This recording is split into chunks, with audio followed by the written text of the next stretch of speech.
Welcome to Zoe Crossdressing.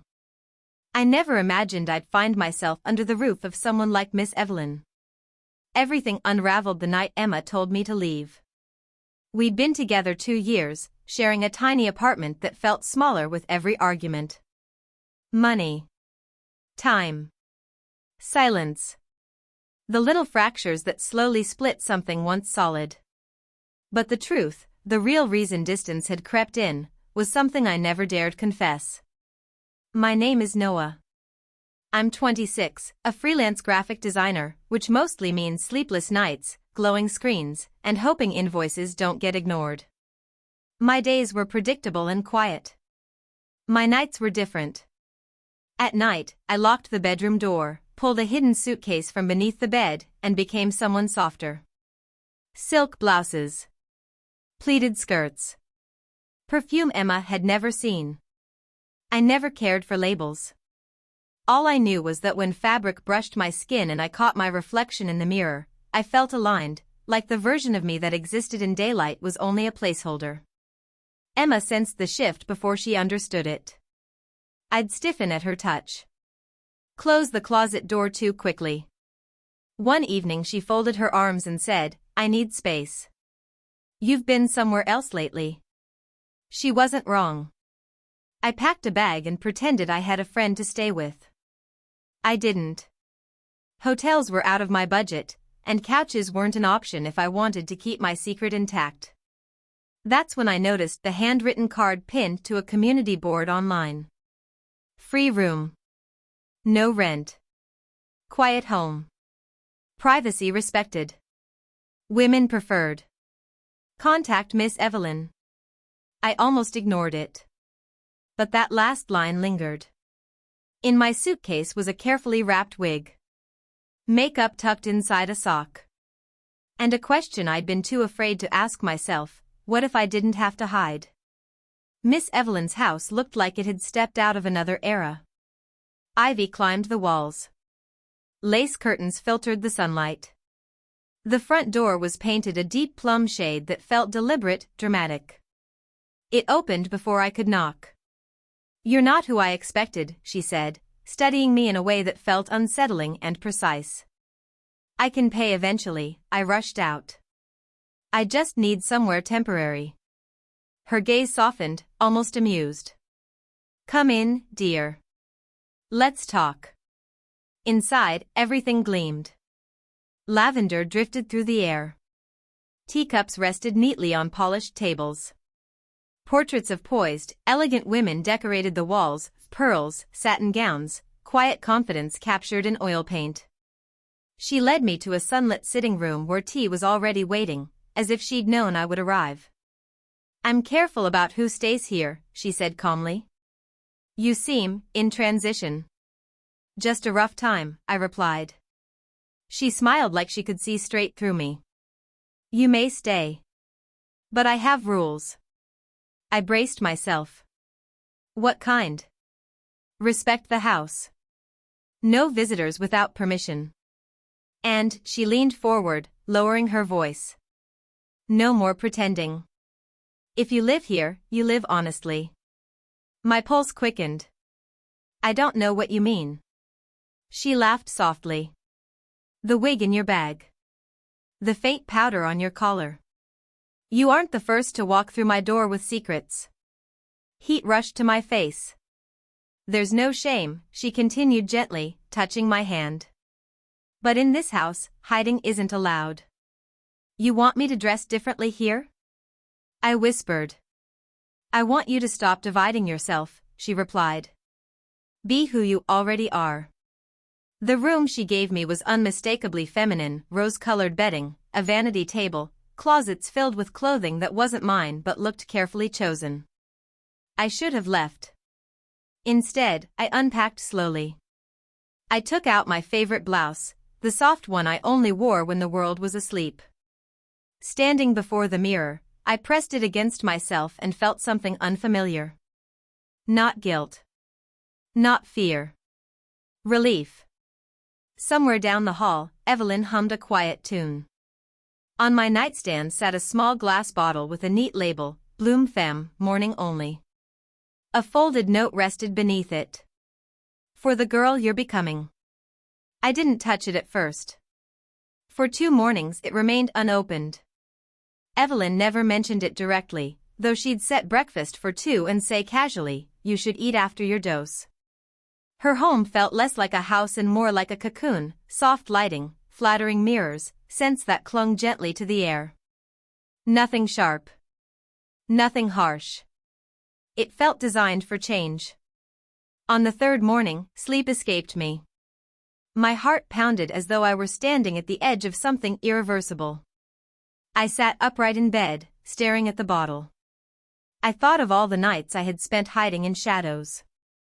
Of the mirror reflections I'd loved but never allowed to exist beyond locked doors. My fingers hovered over the glass. And for the first time, the fear felt smaller than the longing. For as long as I could remember, I'd stare into mirrors and imagine small differences, softer edges, brighter eyes, a reflection that matched the person in my thoughts.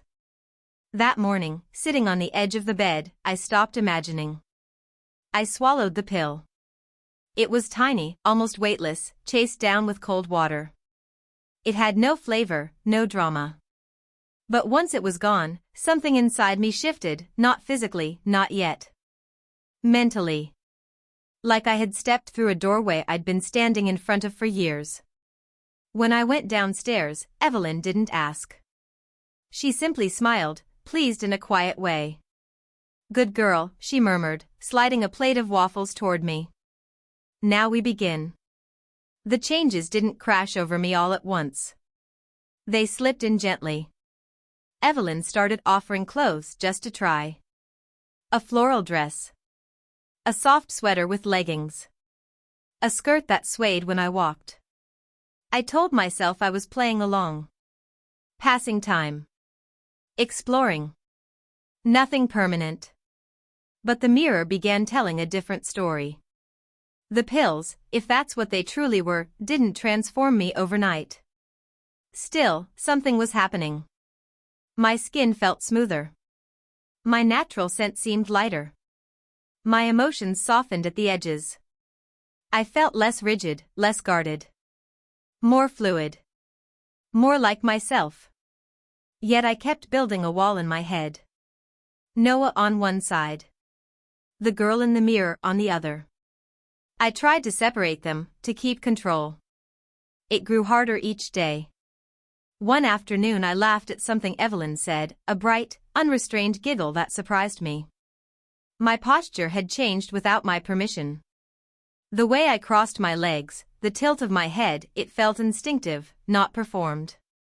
That night, in the guest bathroom, I studied my reflection again. I wore a silk nightgown Evelyn had accidentally left on my pillow. My collarbones seemed more defined. My eyes looked wider somehow. The line between disguise and identity was dissolving. Then my phone lit up. Emma. Her name flashed across the screen while I held a mascara wand midair. Evelyn had encouraged me to try it just for fun. I froze. If Emma could see me, pink fabric, glossed lips, a secret pill dissolving into my bloodstream, what would she think? I couldn't answer. I let the call fade into silence, my heart pounding painfully in my chest. A soft knock came at the door moments later. "She doesn't have to know," Evelyn said gently when I opened it. There was something almost sorrowful in her tone. "Not yet." I nodded, but doubt had already taken root. This wasn't something I could tuck away again. Not fully. The next morning, Evelyn handed me folded fabric. "Your uniform," she said lightly. It was a maid-style dress, black, trimmed with lace, paired with delicate heels. "I can't," I whispered. She leaned closer. "You already want to." I didn't argue. I wore it. All day.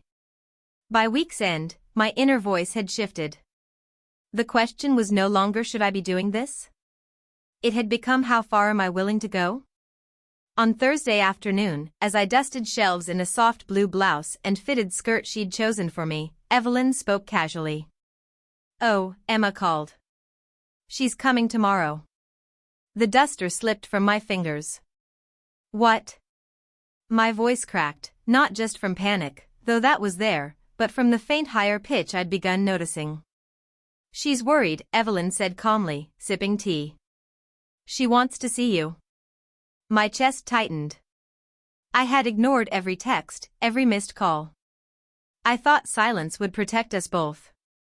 Now the idea of Emma seeing me like this, skirted, softened, immersed in this rose-tinted world, felt unbearable. I can't let her, I said, pacing. She won't understand. Then don't let her in, Evelyn replied evenly. You don't even have to be here. What if she insists? What if she looks through a window? I gestured helplessly at myself, the room, the subtle traces of who I was becoming. This isn't pretend anymore. She'll see something's changed. Evelyn stood, her presence suddenly firm. Noah, she said, using my old name for the first time in days. If you keep hiding, you've learned nothing. I'm not hiding, I snapped. I'm protecting myself. That night sleep wouldn't come. I lay awake in the pink nightgown I once swore I'd never wear. My legs felt smooth against the sheets. There was a faint tingling in my chest. My thoughts clashed violently. Part of me wanted Emma to look at me and finally see the truth I'd never spoken. The other part, shaped by years of secrecy, begged me to vanish. Sometime after midnight, exhaustion pulled me under. When I woke, a dress lay across the foot of the bed. Different from the others. Elegant. Soft rose fabric with delicate pleats and lace tracing the collar. Feminine, but graceful, grown, not playful. A small note rested on top. Be brave. Be her. E. At exactly 2:37 p.m., the doorbell rang. Emma had arrived. I stood at the upstairs window in the only clothes that still felt remotely familiar, jeans and a loose hoodie. Everything else in my closet now belonged to someone softer. Someone braver. My pulse thudded painfully as I watched Emma step out of her car. She looked smaller somehow. Uncertain. She checked the address in her hand, glanced up at the ivy-covered house, then rang the bell. Evelyn opened the door almost immediately. From above, I could only see gestures. Evelyn's calm smile. Emma's confusion. At one point, Emma's eyes lifted toward the second floor, toward my window. I dropped to the floor instantly, heart racing as if I'd been caught committing a crime. Time dragged. Every second stretched thin. Eventually, I heard the front door shut. A few moments later, Evelyn appeared in my doorway holding a white envelope. She left this, she said simply. My hands shook as I tore it open. Emma's handwriting slanted across the page, uneven and rushed. Noah, I don't understand what's happening. Evelyn says you're okay but not ready to talk. That it's complicated. I don't know what that means. I miss you. I miss us. I want to understand, but I can't if you won't let me. Call me when you're ready. I'm still here. Emma. I read it again. And again. Pain rose in my chest, sharp and suffocating. Guilt. Fear. But beneath it, something unexpected, relief. She wasn't angry. She hadn't slammed the door on me. There was still space between us. A fragile one. That evening, I sat at the vanity.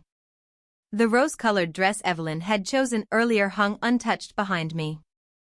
I brushed my hair, longer now, silkier. My reflection stared back, softened cheeks, subtly shaped brows, lips shining faintly with gloss I didn't remember applying. The pills had shifted my body in quiet ways.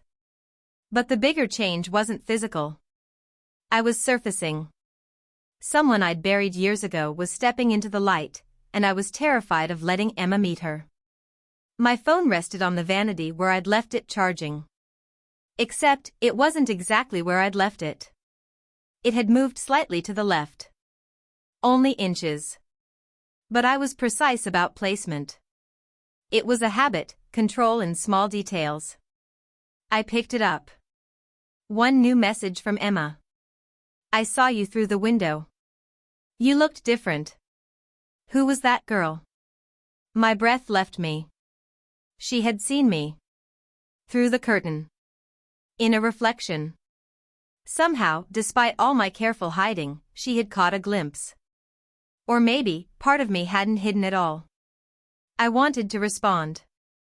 To explain everything in one perfect sentence. But there were no words big enough. The phone slipped from my hands onto the carpet. When I turned, Evelyn stood in the hallway, silent as always. Everything all right? She asked, her voice smooth.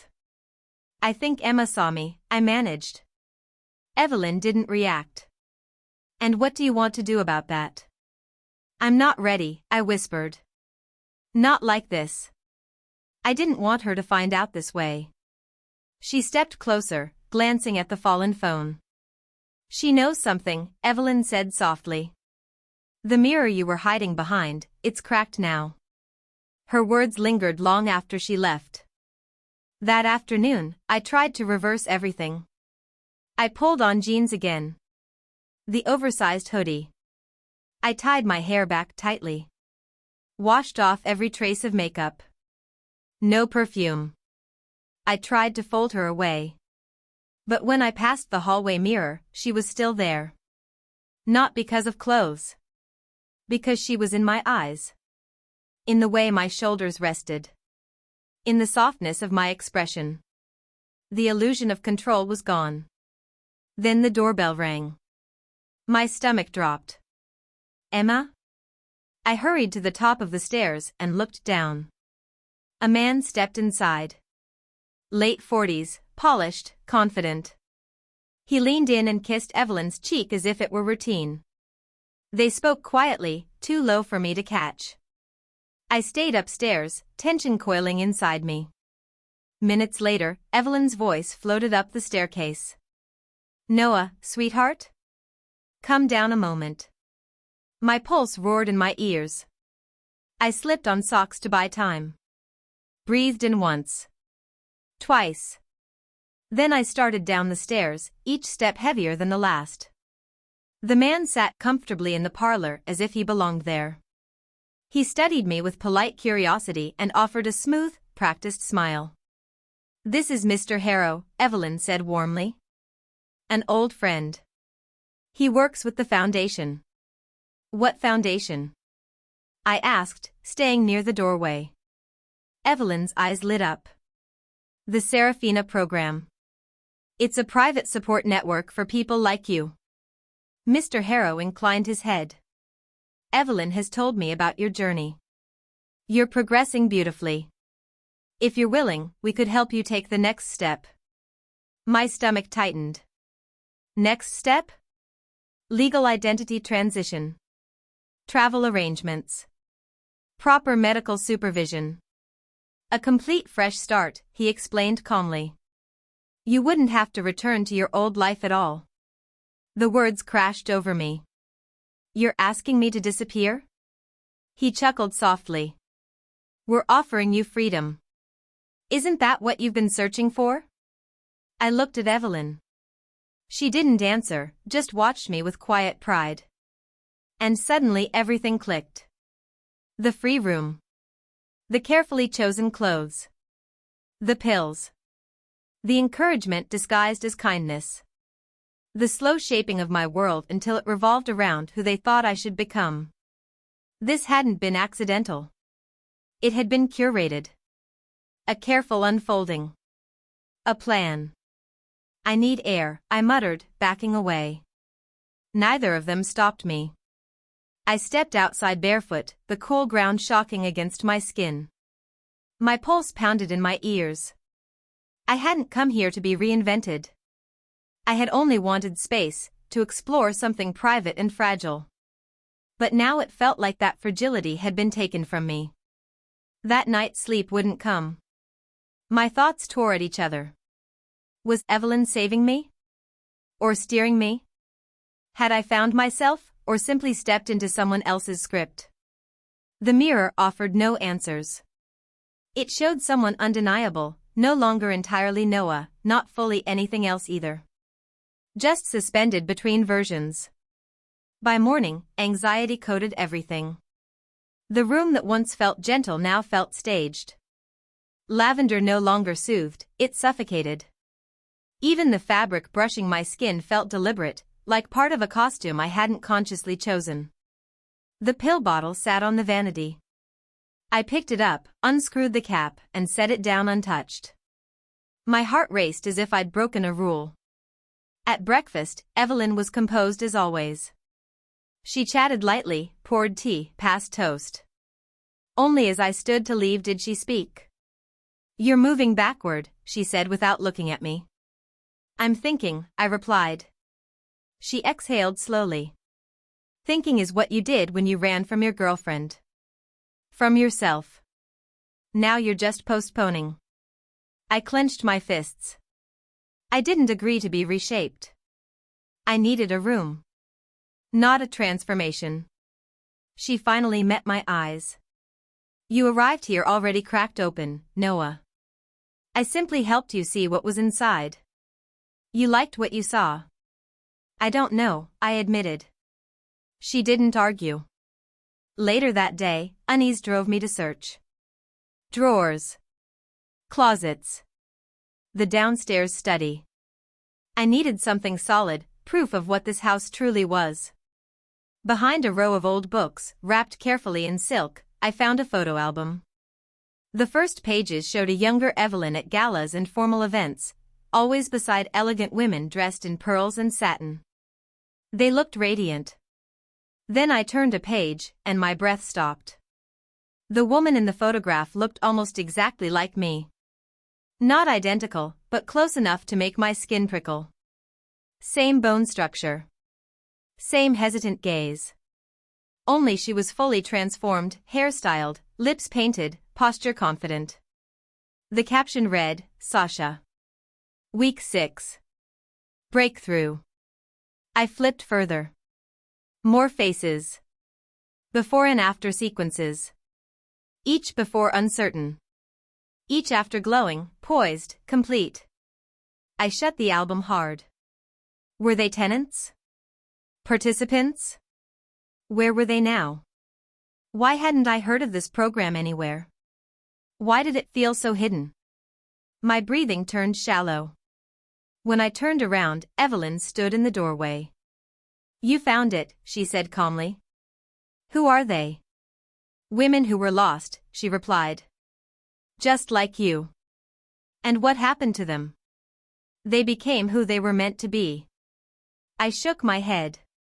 "You're trying to erase me." Her voice softened. "No. I'm trying to uncover you." That night, I locked my bedroom door for the first time since arriving. I didn't sleep. I covered the mirror with a towel and sat at the vanity in silence. The hormones still lingered in my system, I could feel it in the way emotions rose quickly, in the softness that crept into my thoughts. I no longer knew where my own desires ended and Evelyn's influence began. And that uncertainty terrified me more than any reflection ever had. Had I already crossed a line I couldn't uncross? Was there still a version of me that could walk back into my old life and pretend none of this had happened? The next morning, a neatly wrapped box waited outside my bedroom door. Inside was the rose-colored dress again, pressed, perfect, and a note in Evelyn's looping handwriting. "The camera crew arrives tomorrow. We're ready when you are. E." I sat on the edge of the bed staring at it for hours. The dress looked impossibly delicate. Lace tracing the collar. A fitted bodice. Hemline resting just above the knee. It wasn't casual or experimental. It was meant for an audience. And that terrified me. Why cameras? Why now? Was this some kind of transformation special? A recruitment pitch? Proof of success? Or was I about to be unveiled like a finished product? By late afternoon, I'd locked myself in my room. Around 4, a glossy black van rolled into the driveway. I watched from behind the curtain as two strangers stepped out, a woman carrying a tripod, a man hauling lighting equipment. They laughed with Evelyn like old friends. Like this was routine. Like I was just the next chapter. My chest tightened so hard I could barely breathe. As evening approached, Evelyn came upstairs. No knock this time. She entered slowly, a garment bag draped over her arm. "They'll be set up in 30 minutes, she said gently. "I'm not doing this," I answered, though my voice betrayed me. "You're not being forced," she replied, placing the bag on the bed. "But be honest with yourself. This isn't about cameras. It's about truth." "My truth isn't a performance," I shot back. "It's a reflection," she said calmly. "And reflections don't lie." Then she left. The room fell silent. A faint vibration broke it. My phone. "Emma. Please talk to me. I don't care what's happening. I love you. I just want to understand." I read it again and again, my hands shaking. Slowly, I unzipped the garment bag. Inside wasn't the rose dress. It was a champagne-colored evening gown, sleek, shimmering, elegant in a way that felt final. The fabric caught the light like liquid gold. An invitation. I don't know why I stepped into it. Maybe I was exhausted from fighting. Maybe I wanted, just once, to stop splitting myself in half. The dress hugged me perfectly. When I looked in the mirror, I didn't see Noah playing dress-up. I saw her. Whole. Downstairs, the lights were already warm and bright. The camera faced the velvet chair where Evelyn sat composed and glowing. Mr. Harrow stood near the shelves, arms folded, satisfied. The crew adjusted settings. Then I walked in. The room went quiet. Even Evelyn seemed briefly startled. She gestured toward the chair opposite hers. "Would you like to say something before we begin?" I faced the lens. The red recording light blinked on. "My name is..." The front door slammed open. The camera stopped. Emma stood in the doorway, keys dangling from her fingers. Her gaze moved across the room, the lights, the strangers, Evelyn. And then it landed on me. On the girl in the champagne gown. On Noah's eyes staring back at her. "Emma," I whispered. She approached slowly, like she wasn't sure what might break. "What is this?" Her voice trembled. "I can explain." "Can you?" For once, Evelyn stayed silent. "It's not what it looks like," I tried, but the words felt absurd. I was in heels and false lashes, standing in a stranger's house under studio lighting. Emma's eyes searched my face, not judging, just trying to find something familiar. "Why didn't you tell me?" she asked, her voice cracking. "Did you think I'd stop loving you?" "I didn't even understand it myself," I admitted. "It started small. I thought I could keep it contained." "And then she shaped it for you?" Emma shot toward Evelyn. Evelyn spoke softly. "He shaped himself. I only encouraged honesty." Emma ignored her. She stepped closer to me, so close I could see tears collecting in her lashes. "I thought I was losing you to someone else," she said quietly. "Turns out I was losing you to the part of you that was hiding." The truth of that hit harder than anything. She reached out, fingertips brushing the fabric of my gown. "This isn't pretend," she whispered. I shook my head. Tears filled her eyes. Then she stepped back, her expression tightening. "I need air." She turned and walked out. I moved to follow, but Evelyn's hand rested lightly on my shoulder. "Let her go," she murmured. "You don't get to decide that," I snapped, pulling away. I ran outside, nearly stumbling over the hem of the dress. Emma stood at the front steps, gripping the railing, wiping her face. "I never wanted to lie to you," I said softly. "You didn't just lie to me," she replied. "You lied to yourself." That stung because it was true. We stood there in silence as dusk deepened. The sky shifted from purple to navy. The first stars blinked into existence. After a long moment, she looked at me again, not with anger, but something more complicated. "You looked beautiful," she said quietly. And for the first time that night, I didn't know whether that made everything better or infinitely harder. "Not fake beautiful," Emma said softly. "You looked happy." The word lodged in my throat. "I didn't expect to feel that way," I admitted. She studied me carefully. "Are you her now?" I hesitated. The wind lifted the hem of my gown, cool air brushing my legs. "I don't know," I whispered. Maybe not forever." Emma swallowed. "I loved you," she said. "I still do. But I don't know if I can walk beside you into this version of yourself." Neither did I. "I don't know where this ends," I said. Her expression tightened, something fragile cracking behind her eyes. "Figure it out," she replied quietly. "Before you ask me to stay." Then she turned, walked to her car, and drove away. When I stepped back inside, the house had returned to silence. The crew was gone. The lights were dismantled. The air felt hollow. Evelyn stood in the foyer, arms folded. "She loves you," she said gently. I nodded. "And now," she added, "you must decide between who you were and who you're becoming." I looked toward the staircase, the vanity upstairs, the mirror, the pills. Then toward the open door Emma had just walked through. The house felt enormous and empty. The dress suddenly weighed 100 pounds. I climbed the stairs slowly, each step echoing. In my room, the vanity light still glowed, reflecting a girl who looked drained.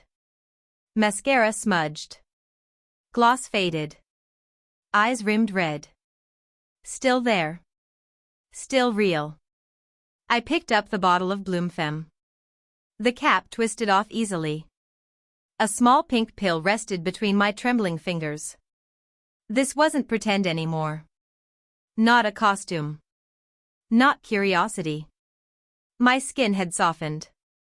My voice had changed. Even my scent felt unfamiliar. Emma was gone. Was this liberation? Or had I allowed myself to be sculpted by someone else's vision? My breath tightened. The room felt smaller by the second, the perfume, the dresses, the velvet softness closing around me like padded walls. "I don't know who I am," I whispered. Something snapped. I hurled the bottle across the room. It shattered against the wall, pills scattering over the floor like spilled secrets. I tore the gown off, fumbling with the zipper until the fabric ripped. Then I collapsed onto the bed, shaking, stripped down to nothing but a thin slip and raw exhaustion. I dreamed of mirrors. Hundreds of them. Each reflection showed a different version of me, Noah, the girl in champagne silk, a child, a stranger, a shadow. None felt complete. None felt wrong. Then Evelyn appeared in the dream, serene and smiling. She lifted her hand. Every mirror shattered at once. I woke gasping. Morning light seeped into the room, dull and gray. The warmth I once felt here was gone. I gathered the broken glass carefully, sweeping the scattered pills into a drawer. No more doses. No more scripts written by someone else. I showered. Dressed in the simplest clothes I could find, jeans, a sweater, flats. No makeup. No perfume. Just me. Evelyn met me in the kitchen. "You didn't sleep," she observed. I broke the bottle. I noticed. We sat in silence before I spoke again. "I have to leave." She nodded slowly. "You won't discover yourself inside these walls." "I don't know who I am yet," I said. "But I won't figure it out here." "I never meant to cage you," she replied. "Only to give you permission. Perhaps I pushed too far." She didn't argue. Didn't defend herself. "You're welcome back," she said softly. "If you choose her again." I looked down at my hands, still delicate, still changed. I don't know if I'll ever stop choosing her, I whispered. I packed that afternoon. The suitcase felt heavier than when I'd arrived, not with clothes, but with unanswered questions. At the door, Evelyn simply watched. I hope she loves you either way, she said. I hope I do too, I replied. The train station smelled like wet metal and rain. I stood on the platform, coat pulled tight, suitcase by my side. The cold air brushed against skin that still felt unfamiliar, softer, more sensitive. Every few minutes, I checked my phone. Nothing. Emma hadn't responded. Not to my apology. Not to the voicemail. Not to the final text. I left. I'm not her. But I might not be Noah either. I don't expect you to wait. I just wanted you to know. A voice crackled overhead, train to city center arriving in 5 minutes. I stared down the tracks. One direction meant starting fresh. Unknown streets. A version of myself unclaimed by anyone else. The other meant returning to the life I had paused, the small apartment, the closet door, the careful hiding. I wasn't sure which frightened me more. A woman walked past in heels and a trench coat, her perfume trailing behind her. I felt it immediately, sharp, familiar, almost magnetic. It wasn't envy anymore. It was recognition. And standing there between two sets of tracks, I realized something unsettling. I wasn't choosing between becoming someone new and returning to who I was. I was choosing whether I was brave enough to define myself. Without anyone else doing it for me. That perfume used to belong to Evelyn. Now it clung faintly to me. As the train roared closer, wind whipping along the platform, I lifted my suitcase and stepped toward the edge. My heart felt split clean down the middle. Then I heard it, my name, barely audible behind me. I turned. Emma stood there, rain soaking through her hair and jacket. No umbrella. No mascara. No armor. Just her. The train thundered past us, brakes screaming. I didn't think you'd come, I said. I didn't think you'd actually leave, she answered. Silence stretched between us, heavy, electric. Then she stepped forward and took my hand. Her fingers laced through mine automatically, like muscle memory. Familiar, but everything felt different now. I don't know what this means, I whispered. Neither do I, she said. But I don't want to figure it out without you. My throat tightened. I'm not him anymore, I admitted. But I'm not her either. I'm still in the middle of it. Then I'll stand in the middle with you. The train doors slid open. The conductor called, last call for city center. We didn't move. The doors shut again. The train pulled away without us. We found a cheap hotel near the station. The wallpaper peeled in the corners and the curtains smelled faintly of dust, but it was neutral territory. I sat on the edge of the bed wearing one of Emma's oversized shirts, legs tucked beneath me without thinking. She watched me from across the room like I was both fragile and unfamiliar. Can I ask you something? She said finally. I nodded. That night, the dress, the cameras, was that really you? I thought about it carefully. It was part of me, I said. The part one never let breathe before. And do you want to go back to that? No, I said too fast. Then softer, not like that. I just don't want someone else deciding who I become. She nodded, though uncertainty lingered in her eyes. That night, she touched me gently, like I might shatter. We kissed, slow, hesitant. Neither of us pushed further. Not because desire was gone, but because fear was louder. In the hotel bathroom the next morning, I faced the mirror barefaced. No lashes. No gloss. But the softness remained. The shift in posture. The subtle curve at my waist. The way my voice carried differently when I ordered coffee later at a small cafe. The barista smiled at Emma, then glanced at me, hesitated, and called out, 2 lattes for this couple. Not sir. Not ladies. Just this. Emma noticed the way my shoulders tightened. She said nothing. When we returned to the hotel, a white envelope waited at the desk. No stamp. Inside, a thick card tied with black ribbon. You can only hide for so long, sweetheart. E. Evelyn. Even miles away, she lingered. 3 days later, we rented a small one-bedroom apartment at the edge of town. It wasn't glamorous as thin walls, chipped tiles, but it was ours. Neutral. Untouched. At first, we tried to rewind everything. Coffee and old t-shirts. Quiet mornings. Emma returned to her marketing job. I picked up freelance editing work from the kitchen table. I packed the dresses away. Closed the makeup inside a drawer. Told myself I needed distance from Evelyn's influence. But the absence felt hollow. Emma never told me to stop dressing differently. She just didn't encourage it. We circled the topic like it might explode.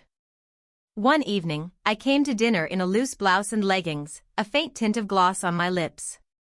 She paused mid-bite. Her silence said more than any argument. We tried to be close once.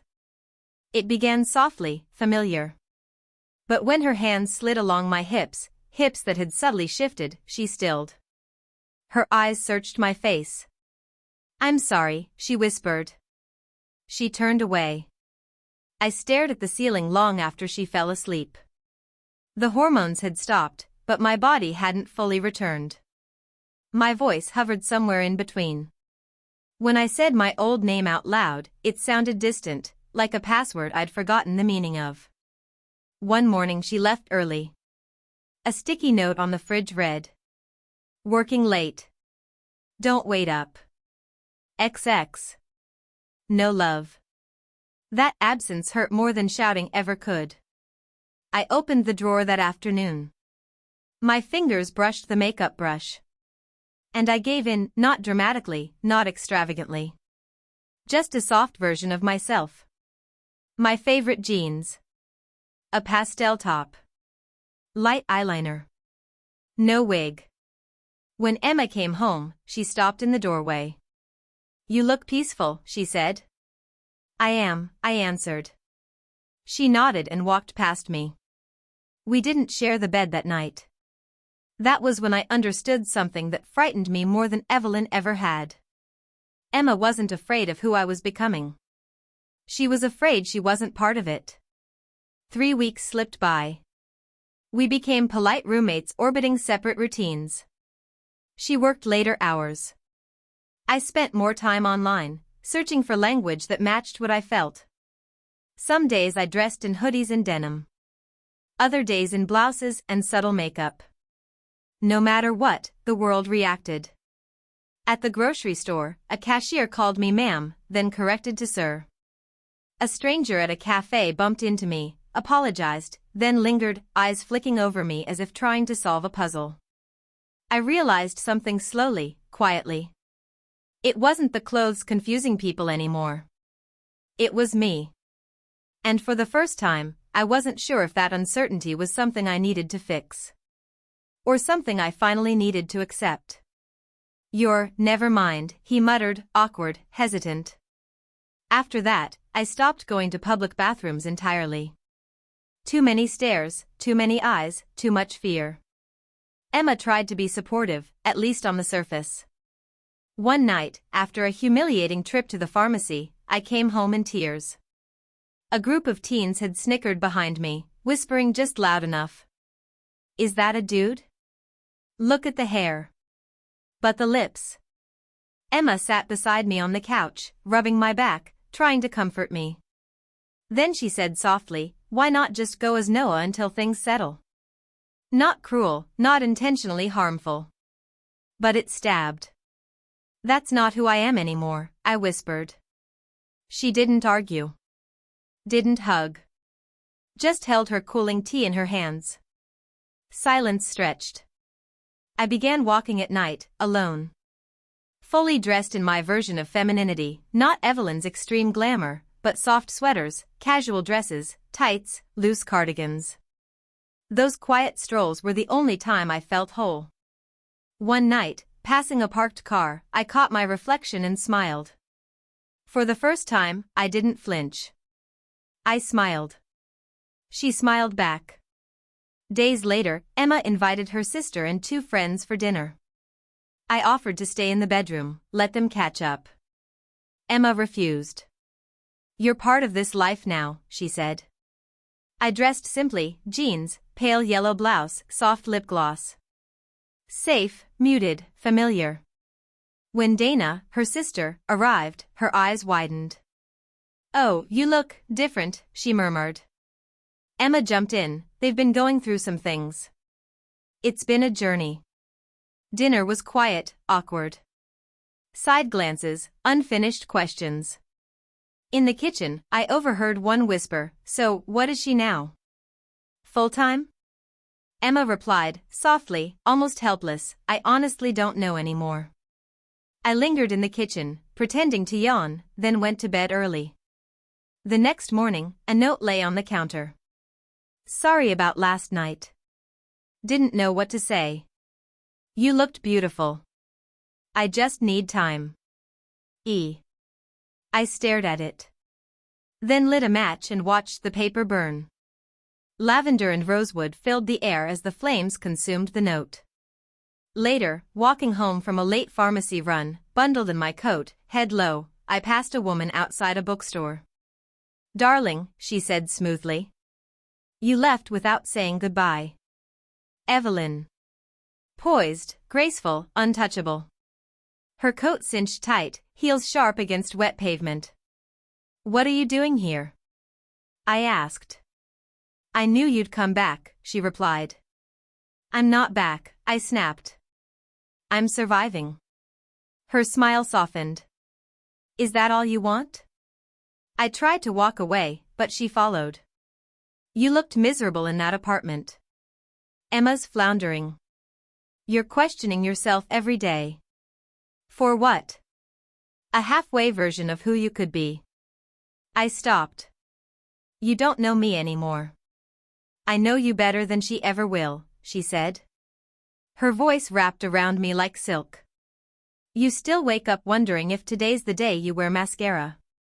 If today's the day someone calls you ma'am without pausing. If today's the day you feel whole." I swallowed hard. "What do you want to help?" She handed me a cream-colored envelope, the black ribbon like last time. Inside, gold-foiled letters. Serafina Collective, Rebirth Weekend. Friday through Sunday. Private estate. No cameras. Just truth. I stared. "You think I'd go back to that?" "It's not what you think," she said. "No filming, no audience. Just people like you, caught in the middle, searching." "I'm not searching," I said. "Then why are you still halfway between him and her?" Her words stopped me cold. She leaned closer. "Come. Just for the weekend. No pressure. No hormones unless you ask. Just mirrors, music, clarity." I stepped back. "I'll think about it." "You already are," she said, and then vanished into the night, heels clicking against wet pavement. At home, Emma slept on the couch, TV glowing faintly. I watched her rise and fall with each breath and thought of the house, the vanity, the girl I used to see in the mirror. The next morning, I left the invitation on the kitchen table. Emma saw it as soon as she poured her coffee. "What's this?" Evelyn had found me again. Her shoulders tensed. She wanted me to come, even if only for a weekend. "Are you seriously thinking about it?" Emma asked. "Just for the weekend," I said. "Promise me something," she said. "If you come back as someone new, let me fall in love with her. Don't expect me to pretend she's the same." I nodded. Neither of us said goodbye. Just stared at each other as the car pulled away, memorizing the versions of ourselves we were leaving behind. The ride to Evelyn's estate was long. Fields blurred past the windows. My reflection stared back from the glass, soft, uncertain, shadowed. In my bag, I carried two versions of myself, Noah's hoodie and jeans, her lilac dress and flats. One weekend would decide which survived. At the gate, I saw them. Dozens of women, some in jeans, others in gowns. Every single one had that same look I had, half-formed, half-lost, half-hopeful. Evelyn greeted me in flowing white, kissing my cheek like we were old friends. "Welcome home, darling." I swallowed hard and stepped inside. The estate smelled of lavender and polished glass. 17 of us in total, each somewhere between their old and true selves. Evelyn called us her butterflies. Friday night was quiet. We unpacked in luxurious suites, mirrored wardrobes, robes, vanity tables. A card on each bed. Leave behind what you fear. Dress for who you might become. Some girls emerged for dinner in corsets, full makeup. Others in jeans, nothing more.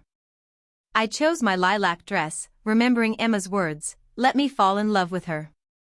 Don't pretend." That night, in the mirror, I smiled back at her. Evelyn watched quietly, her presence a silent guide. The next morning, the real work began. Evelyn led us into the mirror room, a hallway lined with floor-to-ceiling mirrors. Dozens of reflections, all slightly warped.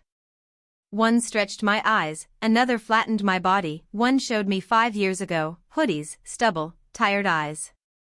"You're all in here somewhere," Evelyn said, her heels clicking across the polished floor. "But so are all the versions of yourself you're scared to meet," Dana had said quietly in one of our earlier conversations. We were told to walk, just walk, from one mirror to the next. No makeup, no jewelry, no props. Raw. Bare. The room felt heavy with breath and quiet fear. Some girls crumpled before the third reflection. I made it further, but froze in front of the mirror that shrank my hips and sharpened my jawline. And there he was. Noah. Tired, cautious, hesitant. I reached out to the glass and recoiled. Behind me, a whisper, "God, I hate him, but I miss him too." I didn't know whose voice it was. Maybe mine. The next session was worse. We stripped to our underlayers, sports bras, camisoles, shapewear. Evelyn handed each of us a tube of lipstick. "Draw her," she said, "on your reflection." Red streaks curved across cheeks, exaggerated eyes, fuller lips. Some girls laughed, some cried. When it was my turn, I hesitated. Then I traced the version Emma had first seen at Evelyn's house, the perfect girl in the champagne dress. But stepping back, I realized she looked like a stranger now. That night, Evelyn appeared in my room. Never knocking, she never did. "You're holding back," she said simply. Sitting on the edge of the bed, she added, "I know you're exhausted. Afraid of becoming someone you can't come back from. But, what if you don't need to?" I looked at her. Emma loves me. Does she? Or does she love the version she thought she could hold on to? Silence stretched. Evelyn leaned closer. "You are not broken. You are becoming. Stop apologizing for it." And just like that, she was gone. Sunday arrived. The final ritual. 1 hour to dress as we chose. 1 hour to look in the mirror and decide. Some girls packed up, they weren't ready. Others emerged like goddesses reborn. I stood bare-faced before the mirror and realized, I wasn't here to become her. I was here to become me. I reached for the soft powder blush, the nude lip tint. Jeans that fit my hips perfectly. A crisp white button-down tucked just right. No wig, no mask, no pretense, just me. Someone who no longer needed Evelyn or Emma's permission to exist. When I looked in the mirror this time, I didn't smile, but I didn't flinch either. That was enough. I returned Sunday evening. The sun hung low, gold spilling across the pavement as I stepped out of the rideshare, bag in hand. I wore what I had chosen that morning, soft jeans, tucked-in blouse, bare skin save for a hint of blush and gloss. No wig. No act. Just me. Emma was on the couch. Her eyes paused on the curve of my hips, the softness of my face, the confidence in my stance. Recognition flickered across her features, then something like grief. "Hi," I said. "Hey," she replied. I set my bag down, unsure if I should step closer. "I didn't change for you," I said. "I changed for me." Emma nodded slowly, studying me. She came closer, not to touch, but to examine, as if I were a painting she hadn't seen before. "You're beautiful," she said finally, then stepped to the window, arms folded tight. "You're not Noah anymore," she admitted. "No. And I'm not Evelyn's doll either. I never was. You're someone else. Someone I don't know yet. And maybe I could fall in love with her. Maybe I already have, without realizing it." I blinked. "Then what's the problem?" Emma took both my hands. "The problem is, I don't know who I am in this story anymore." We sat together that night, no arguments, no kisses. Just tea cooling in cups we barely touched. I told her about the mirror room, the lipstick outlines, the girl I had once longed to be, and the one I had finally become. "You're not in between anymore," she whispered. "No," I said. "I chose." She exhaled. "And I love you. I really do. But I think I need to mourn the person you used to be." Her words shattered me more than any goodbye. Love wasn't the issue, timing was. I packed a small bag the next day. Not because she asked. Because we both needed space to find ourselves without holding the other hostage to old expectations. "I still want to know you," she said, standing by the door. "I still want to love you," I replied. She kissed my forehead softly, a blessing, and I walked out. The world didn't stop. People stared, some whispered. I didn't shrink. I moved forward, for the first time, toward my own life, not anyone else's dream. 6 days passed in a tiny sublet above a florist's shop, barely room for a bed, kettle, and a chipped mirror. Quiet. Mine. Each morning, I dressed slowly.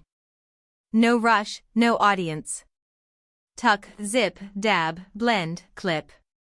Hair growing, shaping. A new name picked but still unspoken. Some nights, I wandered the neighborhood past glowing cafes, past couples entwined on benches. I missed Emma like a punch to the chest. But I never regretted leaving. For the first time, the person in the mirror felt like a beginning, not a performance. On the 7th night, a knock. Soft, hesitant, 1, 2, then 3 more. I wasn't expecting anyone. Dana. Emma's sister. Breathless, tote bag clutched tight, eyes wide. "Emma's missing," she said. The world stopped. "What do you mean?" "She left work 3 days ago. Didn't come home. Didn't tell anyone." "Have you called the police?" "They won't do anything yet," Dana whispered. "They think she just needed space." Her hands trembled as she reached into her bag and pulled out a crumpled note from Emma's dresser.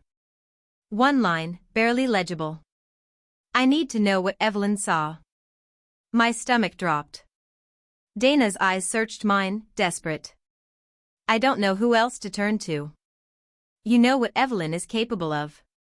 "Yes," I said slowly, hands shaking, pink polish still fresh. "Pack a bag. We leave tonight."